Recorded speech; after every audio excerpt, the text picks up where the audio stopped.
Ubizo,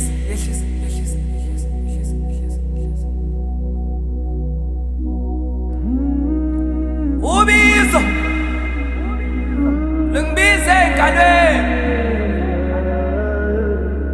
Ngiyokhalela bani nayi iphimbo lami liphindaphinde entabeni.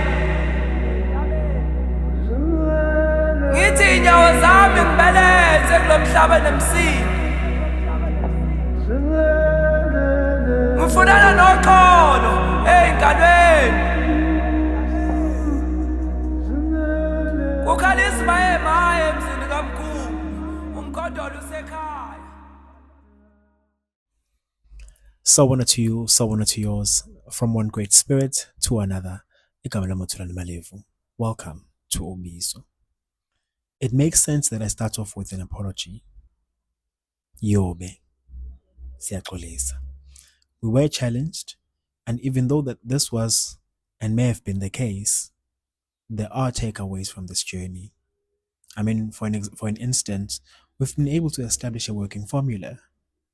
So why then mess with something that already is in chain and that's running? So we'll just keep at that. It's strictly audio. It saves time.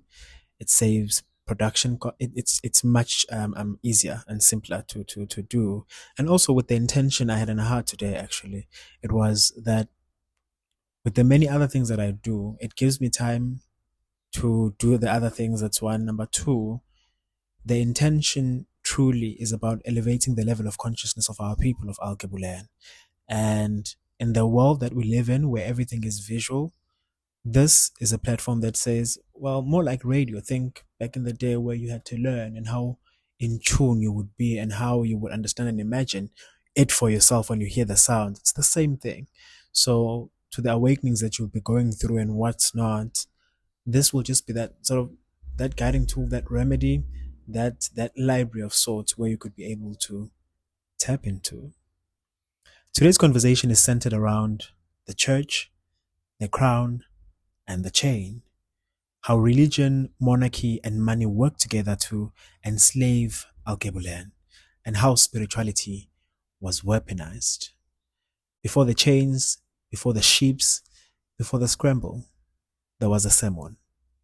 Before the whip cracked, there was a prayer whispered in Latin. And before the auction block, there was a blessing spoken over a flag. They did not just conquer us with guns, they conquered us with God. Let's begin in the Vatican archives, year 1454. Pope Nicholas V issues a decree called, I could be getting the name wrong, Dam Dirvesus. In it, he grants King Afonso V of Portugal the right to invade, to capture, and to subdue all Saracens, pagans, and enemies of Christ, to reduce their peasants to perpetual servitude. 3 years later, another bull, Romanus Pontifex, the year being 1455, expands that license. It authorizes Portugal to claim lands discovered and to be discovered, to monopolize trade, and to enslave infideles as property.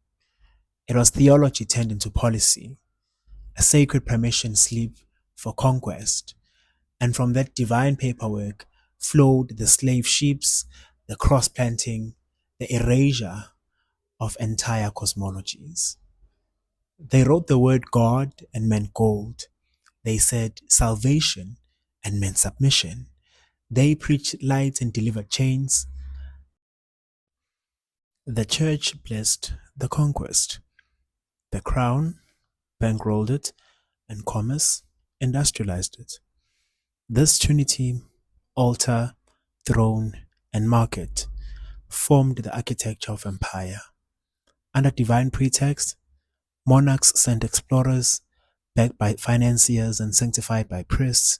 The crown planted the flags, the church built missions, and merchants built ports. Slavery became not just an economy, it became a sacrament of empire. Human souls turned into stock, every lash, every auction, every scripture twisted, all under the sign of the cross. When spirit is blinded by greed, all follow into darkness. They said, "Bow your head, for this is the house of God." But our heads were already bowed to the soil, to the ancestors, to the rhythm of rain and seed. They built churches where sacred groves once stood. They renamed our gods as demons. They outlawed our drums, our dreams, our medicine, our mother's tongues, and then they called us lost for forgetting a heaven that they had just invented. This is spiritual colonization, the quietest weapon, the deepest wound, because when you colonize a man's image of God, you colonize his image of himself. They baptized our rivers to wash away our memory, but the water never forgot our name. Let's be clear. Christ was not European. Christ was cosmic, an idea older than Bethlehem, older than Rome, older than the church. The story of death and rebirth, of divine light incarnating into human flesh, it existed in Kemet long before the cross. Asa and Aset, Horus and Heru, resurrection, divine motherhood, ascension, these are not copies of Christianity. Christianity is a translation of us. God does not live in the heavens alone. The divine dwells where the drum still beats and where truth still breathes. To rediscover African Christology is to realize that the Christ principle, the divine made flesh, was first expressed in our cosmology. We are not descendants of heathens. We are descendants of the first mystics. Decolonizing faith doesn't mean rejecting spirit. It means remembering that spirit was ours before the steeple. The ancestors spoke directly to the divine.